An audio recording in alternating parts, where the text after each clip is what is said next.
우리 하나님 말씀 함께 보시도록 하겠습니다. 요한복음 7장 37절부터 39절까지 말씀입니다. 우리 말씀을 같이 한 목소리로 합독하도록 하겠습니다. 명절의 가장 중요한 날인 마지막 날에 예수께서 일어서서 큰 소리로 말씀하셨다. 목마른 사람은 다 나에게로 와서 마셔라. 나를 믿는 사람은 성경이 말한 바와 같이 그의 배에서 생수가 강물처럼 흘러나올 것이다. 이것은 예수를 믿은 사람이 받게 될 성령을 가리켜서 하신 말씀이다.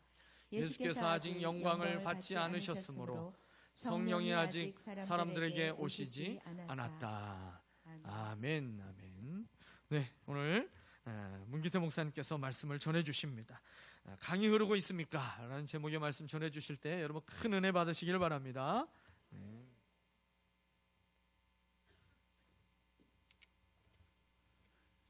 여러분 안에 강물이 흐르고 있습니까?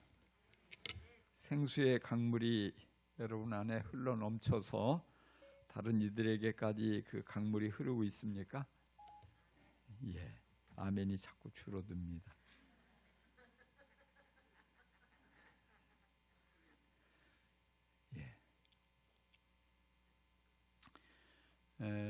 때는 유대 사람들이 아주 중요하게 여기는 초막절이라는 명절이었습니다.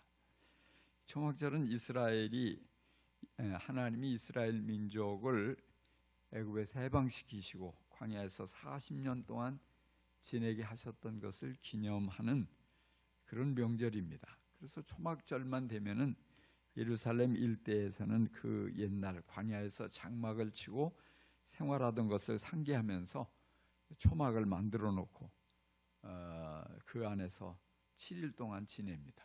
거기서 밥도 해먹고 잠도 자고 모든 걸 다 하면서 축제를 벌이는 그런 풍습이에요. 사실 이스라엘 민족의 광야 생활 40년은 고된 생활이었습니다. 그러나 그들이 광야 생활하는 동안에 잊지 못할 경험 중에 하나는 60만 명이 넘는 이스라엘 백성이 르비딤이라는 곳에 이르렀을 때입니다. 물이 떨어졌어요. 물이 없습니다. 목이 말라서 아무리 사방을 둘러보며 마실 물을 찾지만은 물을 찾을 수가 없어요. 그래서 목마른 이스라엘 백성들이 모두 하나같이 지도자 모세에게 가서 원망합니다. 사람이 물을 마셔야지 살 것 아니오. 우리에게 물을 주시오. 왜 물이 하나도 없는 이런 광야로 우리를 이끌어와서 여기서 모두 우리를 죽게 만드는 거예요. 모세는 그러한 백성들의 안타까운 사정을 하나님께 나아가서 아뢰입니다.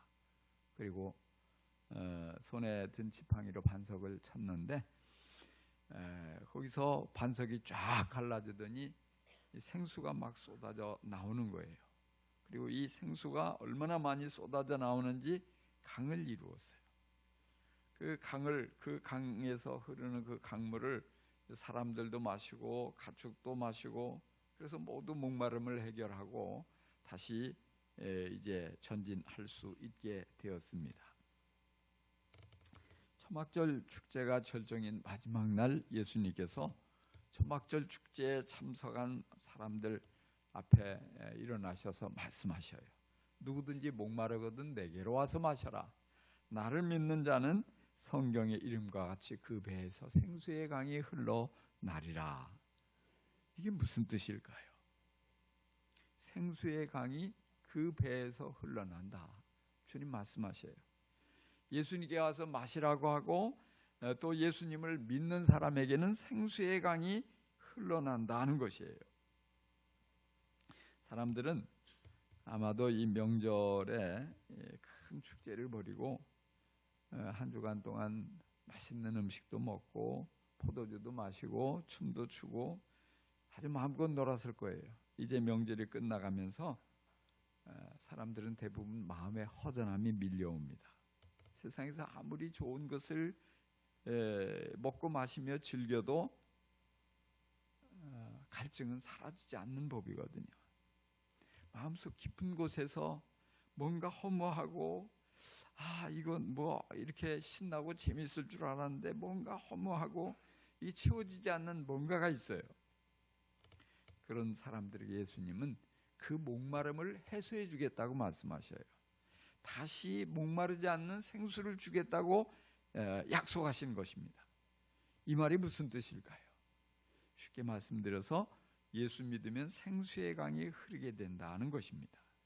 예수님께서 우리를 초청하셔요. 목마른 사람은 다 내게로 와서 마셔라. 예수님이 약속하신 것, 목마르면 내게로 와라. 내가 너의 갈증을 해소시켜 줄 것이다 말씀하신 거예요.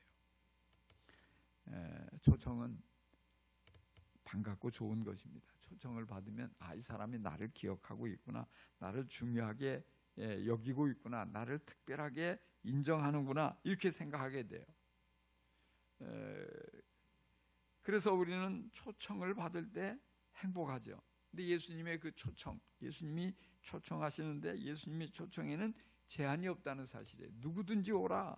비천한 사람도 초청하시고, 가난한 사람도 초청하시고, 죄를 범한 죄인도 외면하지 않으시고 초청하십니다. 그러면서 예수님 말씀하셔요. 누구든지 목마르거든 내게로 와라. 예수님이 어떤 종류의 기갈도 해결시켜 주시겠다고 약속하십니다. 여러분, 이 사실을 믿을 수 있기 바랍니다. 여러분, 어떤 기갈에 시달리고 있습니까? 아마 어떤 사람은 사랑의 기갈 때문에 힘들어할 거예요. 사랑받고 싶은데, 사랑에 목이 마른데 아무도 내 주위에 나를 사랑해 주는 사람이 없어요. 행복할 수 없죠. 또 어떤 사람은 기쁨의 목마름을 느낄 것입니다. 어떤 사람은 평안에 목이 마르고, 어떤 사람은 인간관계에 목이 마르고, 무엇에든지 목이 마르면 여러분, 다른 데로 가지 말고 예수님께로 나아갈 수 있기를 간절히 축원합니다. 예수님의 초청은 귀한 것입니다. 예수님은 사람들의 가장 본질적인 욕구인 목마름을 가지고 말씀하세요. 여러분, 물 부족을 경험해 보셨어요? 갈증이 나는데, 목이 터질 것 같은데, 물 한 잔만 마시면 시원하겠는데 물이 없어요. 아무리 찾아도. 얼마나 고통스러워요. 물은 하루만 마시지 않아도 큰 고통을 겪고, 물을 마시지 않으면 생명의 위협을 느껴요. 그런데 예수님은 이 기본적인 목마름을 가지고 모든 사람의 욕구인 생명의 갈증을 말씀하시는 거예요. 생명의 갈증. 누구든지 목마르거든 내게로 와서 마시라. 이것은 우리가 쉽게 마시는 이런 물, 이걸만 얘기하는 게 아니에요. 생명을 말씀하셔요. 그래서 생명수를 마시며 인생의 기쁨을 맛보게 해주시겠다, 이 말씀입니다. 영생의 문제를 풀지 못하면, 죄의 문제를 해결하지 못하면 정말 우리의 삶은 고통스럽지 않을 수가 없어요. 영원한 생명을 주님은 이 물로 표현하고 계신 거예요. 시편 63편 1절에 보니까 하나님이여 주는 나의 하나님이시라. 내가 간절히 주를 찾되 물이 없어 마르고 곤핍한 땅에서 내 영혼이 주를 갈망하며 내 육체가 주를 앙모하나이다, 이렇게 표현하고 있어요. 물 없는 땅에서 물을 찾아 헤매는 그런 사람처럼 시편 기자는 그 영적인 갈증을, 하나님을 만나지 못해서 답답한 그 갈급함을 절박하게 호소하고 있습니다. 여러분들 이런 갈증에 목말라 안타까워해 본 적이 있습니까? 영혼의 갈증을 해결하기 위해서 세상에서 만족하지 못하고 방황하는 사람들이 많습니다. 영혼의 만족을 세상에서는 채워줄 수가 없어요. 우리 심령의 해결은 오직 예수님만이 해결시켜 줄 수 있습니다. 예수님 앞에 나오면 주님은 그 갈증을 해결해 주겠다고 약속하십니다. 예수님이 주는 그 물은 그 속에서 영원히 솟아나는 샘물이 됩니다. 생수의 강이 되어서 흐릅니다. 예수를 믿으면 마음속에 영적인 갈증이 해소되고 참된 만족을 얻게 됩니다. 뿐만 아니라 그 생수의 강이 주위의 다른 사람에게까지 흘러가서 그들에게도 위로가 되고 기쁨이 되고 사랑이 되고 행복이 되는 것을 여러분 깨달으시기 바랍니다. 우리가 요한복음 4장에 보면 아무 기쁨이 없이 사는 한 여인이 나옵니다. 친구도 없습니다. 사람을 만나는 것조차 싫어서 외롭게 살았습니다. 상처뿐이고 본능적으로 사람들에게 공격적이 돼서 날카롭게 발톱을 지켜세워 상처일을 내는 그런 여인입니다. 이 여인은 태양이 장렬하는 한낮에 사람들의 눈을 피해서 물동이를 이고 우물가로 나갑니다. 그런데 아무도 없으리라고 생각했던 한낮 그 우물가에 낯선 남자가 있는 것입니다. 그 남자가 말을 겁니다. 내게 물 좀 주시겠습니까? 아니, 당신은 유대인인데 그것도 남자가 사마리아 여자인 날 보고 왜 물을 달라고 합니까? 날카롭게 쏘아붙였어요. 근데 부드럽게 돌아오는 답입니다. 내가 누구인 줄 알았다라면 당신이 나에게 물을 달라고 했을 것이요, 그러면 내가 생수를 당신에게 주었을 것이요. 아니, 이 우물은 굉장히 깊고 당신은 두레박도 없이 어떻게 이 깊은 우물에서 물을 길어서 내게 생수를 준단 말이오. 그러자 그 남자는 빙그레 웃으면서 이 물을 마시는 사람마다 다시 목마를 것이요, 그렇지만 내가 주는 물을 마시면 영원히 목마르지 않을 것이요, 내가 주는 물은 그 안에서 영생하도록 솟아나는 샘물이 될 것이요.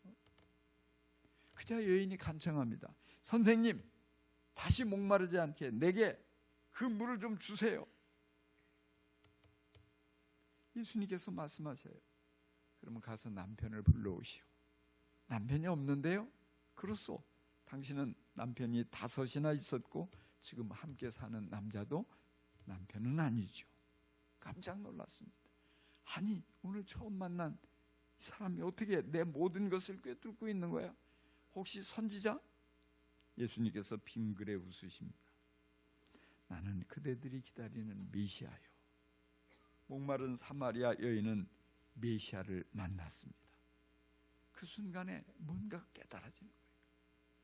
그 순간 뭔가 속에서 생수가 솟아나는 것을 느낍니다. 갈증이 사라집니다. 평안이 밀려옵니다. 마음의 상처가 깨끗이 다 치유되었습니다. 이제는 사람을 만나는 게 두렵지 않아졌습니다. 뭔가 달라졌다는 사실을 깨닫고 여인은 뛰쳐나갑니다. 물동이를 버려두고 동네에 가서 사람들에게 외치는 거예요. 여러분, 나와보세요. 메시아가 우리 동네에 찾아오셨습니다. 내가 메시아를 만났습니다. 메시아를 만났더니 이렇게 새롭게 모든 상처가 치유되어지고 내 마음에 기쁨이 넘칩니다. 빨리 어서 우물로 가서 이 메시아를 만나보십시오. 오늘도 이 여인처럼 목마름을 해소하려고 방황하는 사람들이 많습니다.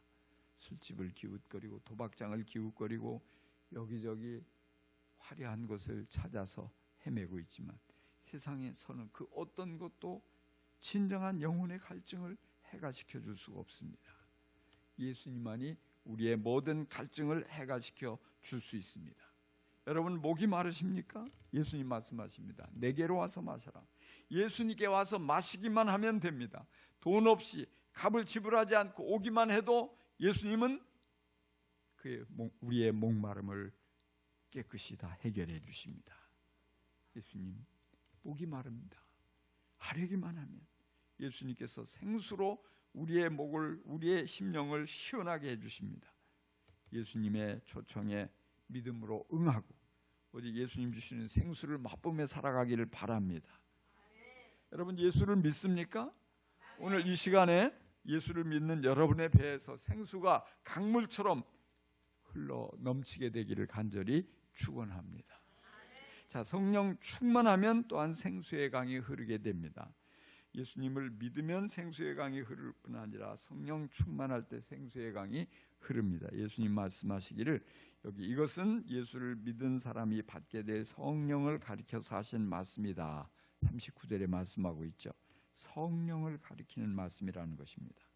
우리의 마음이 예수님께로 돌아가야 돼요. 그리고 우리의 마음이 성령님의 지배를 받아야 됩니다. 세상의 지배를 받으면 세상의 사람이고 세상사가 그 마음을 지배하게 됩니다. 하지만 성령의 지배를 받으면 하나님의 사람이고 성령 하나님이 그 마음을 지배하고 다스리게 되어 있어요. 굉장히 중요해요.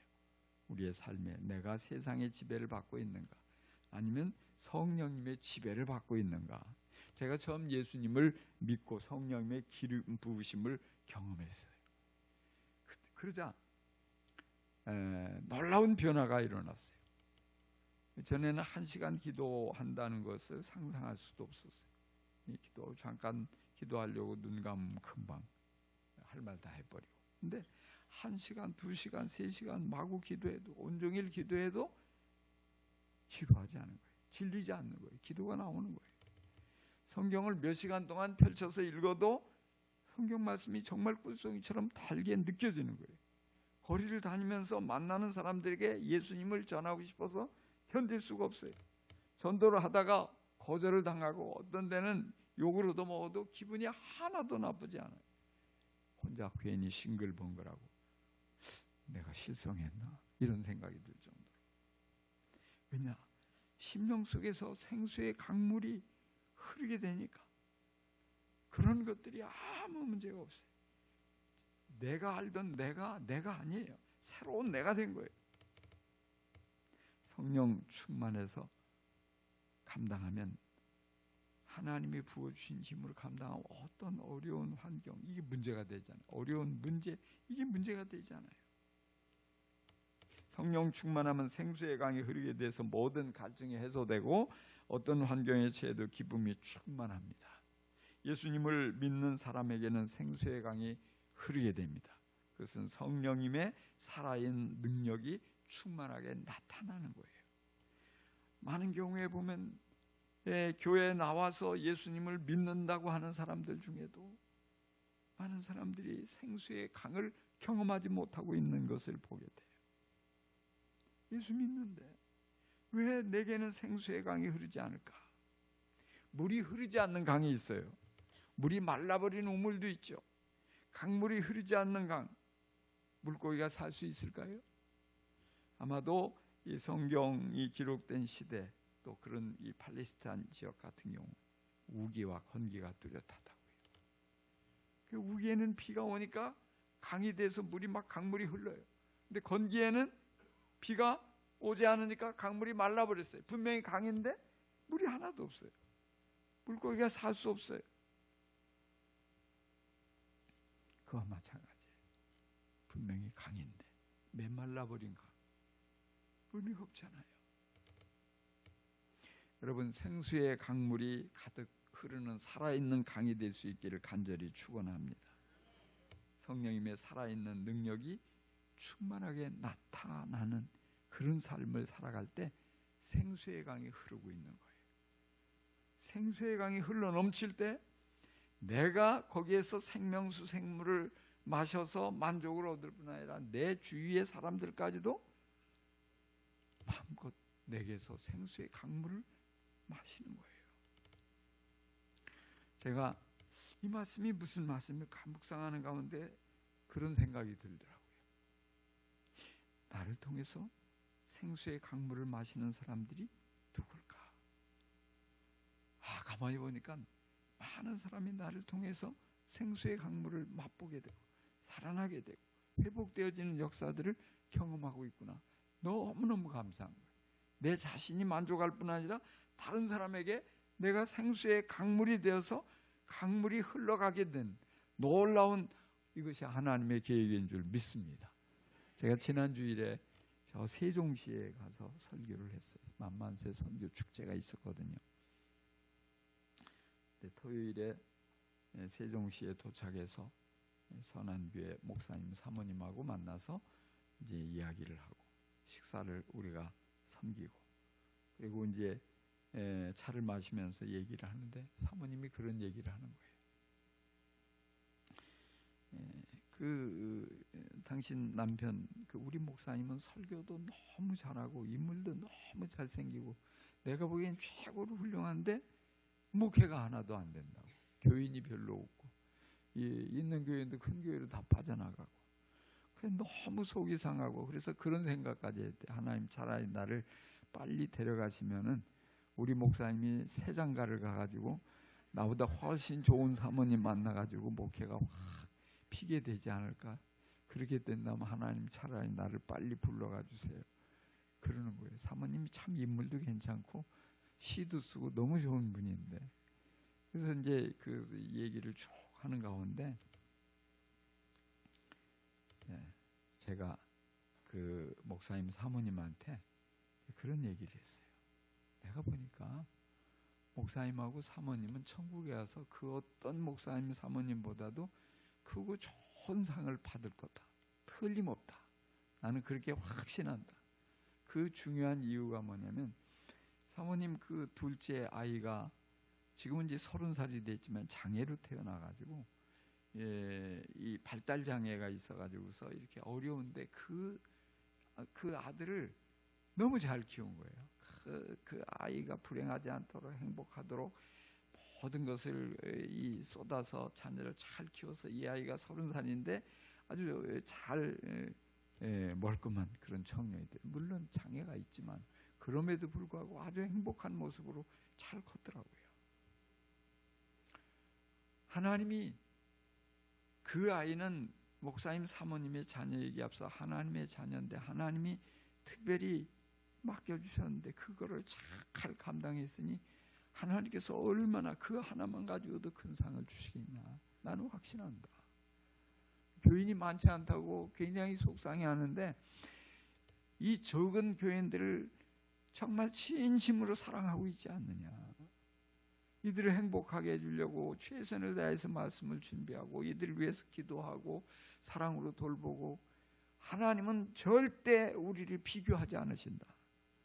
사람은 뭐 크고 많이 모이고 이런 거 가지고 비교하지만 하나님은 절대 비교하지 않으니까, 하나님께서 만약에 목사님 사모님이 자녀가 불행한 모습을 보면 얼마나 마음이 아프겠느냐. 어려운 여건에도 행복한 모습을 보기를 원하시는데 행복한 목회자가 되라. 제가 그러면서 이렇게 기도해드리고, 내가 생각해도 참 멋있어요. 내가 참 멋있게 참 멋있다. 어쩌면 이렇게 제 아내가 옆에서 보고 당신은 참 지혜롭다. 어떻게 이렇게 지혜로운 말을 잘하냐고. 근데 내가 지혜로운 게 아니에요. 성령님이 지혜를 주신 거예요. 내가 말주변이 없어서 어디가 말을 못해가지고 아내가 아주 힘들어요. 그냥 그래서 이 아내가 푼수를 얼마나 많이 떠는지 몰라요. 그걸 커버하려고 온갖. 근데 내가 무슨 지혜롭게 말을 잘하겠어요. 성령님을 의지하니까. 성령께서 적합한 말씀을 통해서. 그래서 우리가 이제 설교를 하고 저는 이제 피곤하고 힘들으니까 이제 건강 핑계로 우리 일찍 내려와 버렸어요. 나머지 뒷일을 맡기고 그랬더니 다 마치고 이제 목사님 사모님하고 우리 동원팀하고 평가회를 하는데 목사님 사모님이 그랬대요. 문 목사님을 보내줘가지고 얼마나 위로가 되고 격려가 됐는지, 이제 우리가 다시 용기를 내서 다시 힘을 내가지고 목회를 할 수 있을 것 같다고. 너무 지쳐가지고 힘이 다 빠져버렸는데. 할렐루야.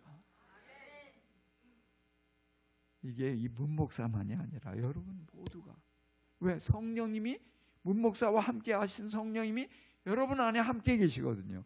그 성령께서 여러분 안에 생수의 강을 터뜨려 주시. 그 여러분 안에는 생수의 강물이 흘러야 돼요. 생명수 강물이 막 흘러가야 되는 거예요. 우리 주위에 있는 우리의 가족들이 우리를 통해서 살아나게 되고, 우리의 이웃들이 우리를 통해서 소망을 얻게 되고 위로를 얻게 되고 살 의욕을 갖게 되고, 이런 놀라운 역사가 계속해서 일어나게 되기를 주의 이름으로 간절히 축원합니다. 그렇습니다. 하나님의 계획은요, 우리 인생을 시시하게 살다가 끝나는 그런 인생이 아니, 생수의 강을 터뜨려서 생수의 강물이 우리에게서 흘러가서 사람들을 살려내게 되고, 우리 자신이 살 만나는 인생을 살 뿐 아니라 나를 만난 사람들이 내 인생에 이창원 침례교회 아무개 성도를 만난 게 너무너무 축복이다. 이런 고백이 저절로 날 수 있게 되는 놀라운 일이 끊임없이 이어지기를 주의 이름으로 간절히 축원합니다. 축복합니다. 기도하십시다.